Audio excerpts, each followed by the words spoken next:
You've been there since 2013, right?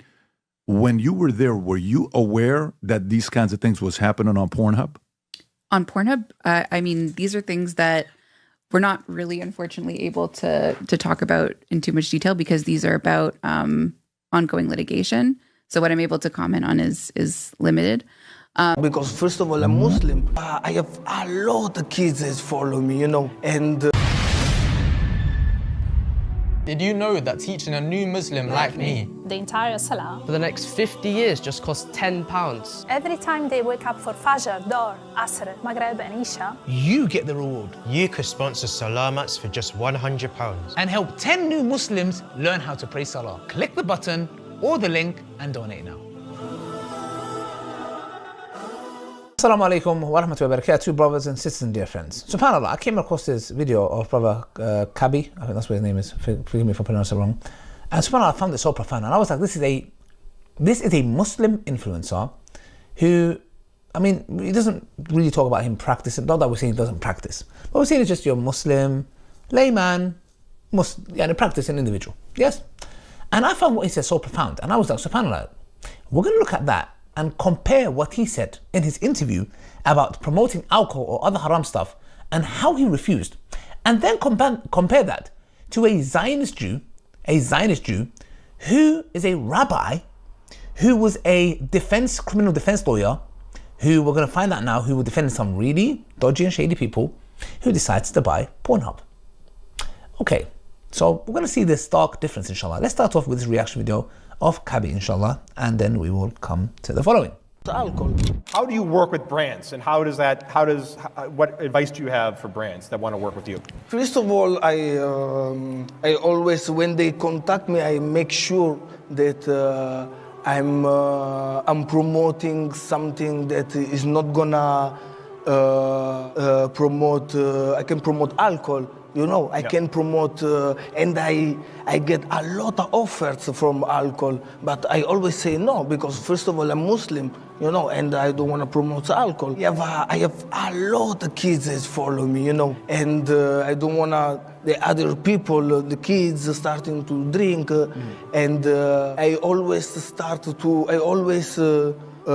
choose the things that they're not gonna make most clean possible, you know.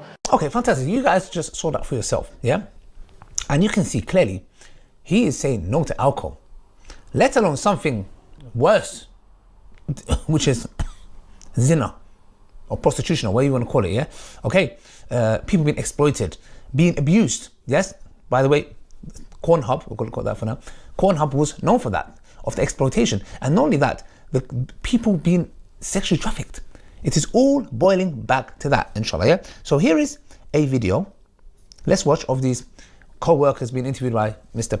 Patrick Pett David. He's talking about the harms, etc. We'll never talk about this, we'll never, call them out. Zionist rabbis owning places like this, inshallah, yeah? Okay, so let's go. This is some interview, and then we're going to read an article that exposes them and message. SubhanAllah, look at this. Look at the message of the brother Khaabi, SubhanAllah, yeah? He will not even do alcohol. So SubhanAllah, there is lessons that this individual should learn from a lame Muslim man. Sue and Visa, go up, Rob, let me see what it says. Is Sue and Visa the best way to shut down Pornhub? BO experts said that targeting credit card companies in a war against online sex trafficking and if pushed too far can cause unintended harms. Go a little lower. The story that I still want to get to, zoom in right, okay, second paragraph. The article denied firestorm protests and litigation that deeply impacted a online pornography industry. Survivors and anti-trafficking advocacy organization, many have ties to Christian right and anti-pornography efforts of the 1970s and 80s, gather more than 2 million signatures on. Okay, we just read that.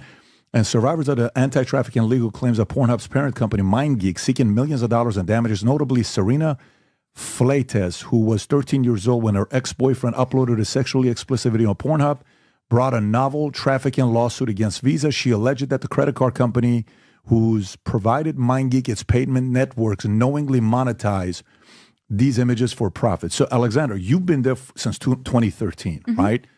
When you were there, were you aware that these kinds of things was happening on Pornhub? On Pornhub, I mean, these are things that we're not really, unfortunately, able to talk about in too much detail because these are about ongoing litigation. So what I'm able to comment on is limited. But so there's an active litigation going on right now. There's lawsuits that relate back to how the site used to be That's right. prior to the acquisition. And I'm asking you because you've been there since 2013. So I'm kind of glad you're here because how much have you noticed culturally the place changing? Because there is no way you're working there and you don't know this is out there, right? You would know if you're working there that this is out there. I mean, what I can tell you is that I've seen a tremendous evolution in Pornhub since I've been there. I've been there, like you said, since 2013 in very different capacities. Like when I started there, I was working in social media and customer service. So I can say that I'm, very proud to work for a company where I was able to grow in the way that I have up to an executive level today. Unbelievable. I am proud to work and I work my way up. That's what he's talking about. I'm not talking about the sexual abuses, the trafficking and underage girls, etc., being exploited, all that kind of stuff. No, I'm so proud to work for a company that I work my way up as a sales manager to where I'm high up now. And you've got this Solomon Friedman, who is a Zionist, who was a criminal defense lawyer, who was defending very weird people who were doing some really pedophilic stuff, who is now owning, all of a sudden, Pornhub. And there he is. And let's just read this article and end on this, yeah? Forget this guy, yeah? Let's end, and this woman, pathetic, terrible individuals, yeah? Okay, let's read this. This is a article about them. A rabbi is overseeing Pornhub. That's actually not so weird. Okay, let's read it. Here you go. This is written by Myra Fox. It's really not as shocking as it sounds that Rabbi has become one of the top officials running Pornhub, the free internet pornography behemoth, after all the investments group that bought Pornhub is called Ethical Capital Partners, and Solomon Friedman, the rabbi in question and the investment company's co-founder and chief compliance officer, is trying to clean up the internet. Oh, thank you, Rabbi. You're going to come and clean it up for us, for all the Gentiles, for the Goyim. Yes, that you do not care about. As Muslims, we are told to enjoy good and forbid evil. It's not, we Muslims don't say, all right, protect the Muslims from alcohol and drug and, pornography and all that kind of stuff, but let the disbelievers just say, no. We don't have that in our religion. We say this illness affects everybody and we should protect them all. See the difference? That's what Khaabi was doing. And look at this rabbi, the Zionist rabbi. Okay, and look what he's doing. He's come to clean up. He's the police. Oh, thank you, Rabbi. Okay, more people might be confused by the idea of a religious leader being involved with a pornography company. After all, isn't it just a sin? Aren't rabbis supposed to be kind of a moral police? But Judaism is actually pretty sex positive. Most Jewish texts about sex focus on understanding and regulating the act, not warning people that it's dangerous. The Talmud has passages introducing husbands to have regular sex with their wives, emphasizing the importance of pleasure and encouraging experimentation. And this is something really weird, I don't know what it meant. There's even a tale of a student hiding under his rabbi's bed where his teacher has sex with his wife. And when the student is caught, he argues that everything in the Torah was just trying to learn.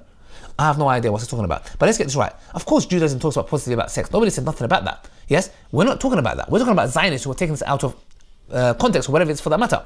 Because now, having intimacy with your wife is not the same of having a website that has 130 million viewers per day who is watching adultery happen. Do you see it? A Muslim is not allowed to own any kind of pornography website for that matter. Why? Because they don't believe in the other. They can do it. Let them be ruined. Let them destroy them.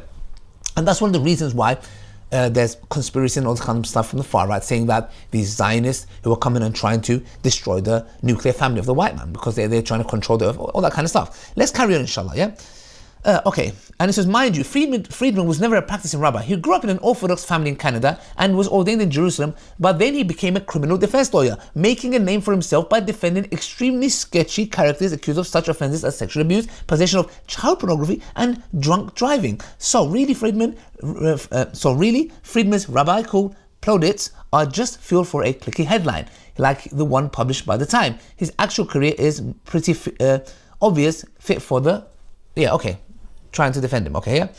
Okay, the problem with Pornhub isn't just necessarily the fact that it provides porn, though of course plenty of people object that too, but porn has existed for thousands of years, blah, blah, blah, blah, blah. Forget all that, yeah? Okay. It says, Solomon Friedman, since Solomon Friedman got involved with the Pornhub videos, have been circulating on X and Reddit, accusing him of encouraging pedophilia. Thanks to his criminal defense work, others list him alongside other Jews who have been involved with pornography or simply with dating apps and such as Tinder as proof of a Jewish conspiracy to destroy the white nuclear family. Friedman told the Washington Post that his children has been subjected to horrific anti-Semitism since he invested in Pornhub. Now, of course, anti-Semitism is wrong, 100%. Nobody can justify that, and this is sickening. But I think your children will be more sick. Solomon Friedman, would you allow your children, your Zionist Jewish children, to appear on that? No, you would never. You would never. And this is exactly what we're talking about. So, brothers and sisters, I just want to end on this note that as Muslims, we are told to want good. The Prophet Muhammad, peace be upon him, said, move an harmful object from the road. The lowest form of faith is moving a harmful object from the road. SubhanAllah. We are there to cater for everybody and care about everyone, be they Muslim or non-Muslim. But you don't see that with the Zionists. You do not see with them. They do not care about the Goyim, the Gentile. They are destroying your youth, your generation, your women, your men, the Zionists. Yes, they are. And you've got the far right who are backing and defending them because they don't care about that. They don't see these things. The Epstein Islands, how he had a connection to Mossad. You don't hear about that. So alhamdulillah, may Allah bless and preserve Brother Khaabi for being principled, a true Muslim who does not promote any of these vile things that destroy society. And that is what a real Muslim does, inshallah. And that's what Islam teaches. And that is the reason why Islam is the only religion that's been attacked left, right, center. You know why? Because we want goodness for everybody. I will leave it on that, inshallah, brothers and sisters. May Allah bless Brother Khaabi, inshallah. And that's it. Assalamu alaikum wa rahmatullahi wa barakatuh.